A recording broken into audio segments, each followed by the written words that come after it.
We must protect the position of the American dollar as a pillar of monetary stability around the world. In the past 7 years, there's been an average of one international monetary crisis every year.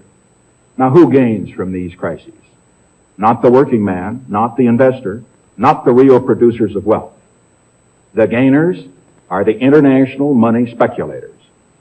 Because they thrive on crises, they help to create them. In recent weeks, the speculators have been waging an all-out war on the American dollar. The strength of a nation's currency is based on the strength of that nation's economy. And the American economy is by far the strongest in the world. Accordingly, I have directed the Secretary of the Treasury to take the action necessary to defend the dollar against the speculators. I have directed Secretary Connally to suspend temporarily the convertibility of the dollar into gold or other reserve assets, except in amounts and conditions determined to be in the interest of monetary stability and in the best interest of the United States. Now, what is this action, which is very technical, what does it mean for you? Let me lay to rest the bugaboo of what is called devaluation.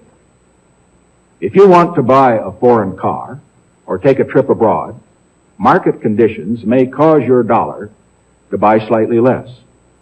But if you are among the overwhelming majority of Americans who buy American-made products in America, your dollar will be worth just as much tomorrow as it is today. The effect of this action, in other words, will be to stabilize the dollar. Now, this action will not win us any friends among the international money traders. But our primary concern is with the American workers and with fair competition around the world. To our friends abroad, including the many responsible members of the international banking community who are dedicated to stability in the flow of trade, I give this assurance. The United States has always been and will continue to be a forward-looking and trustworthy trading partner.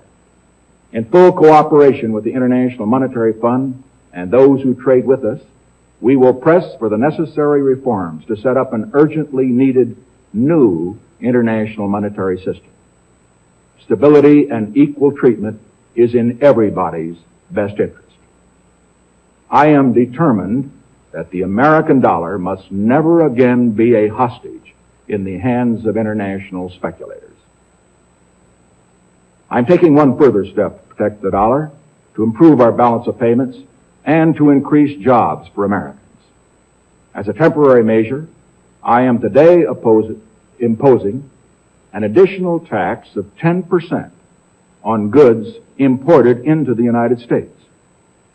This is a better solution for international trade than direct controls on the amount of imports.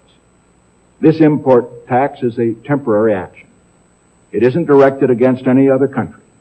It's an action to make certain that American products will not be at a disadvantage because of unfair exchange rates. When the unfair treatment is ended, the import tax will end as well. As a result of these actions, the product of American labor will be more competitive, and the unfair edge that some of our foreign competition has will be removed. This is a major reason why our trade balance has eroded over the past 15 years.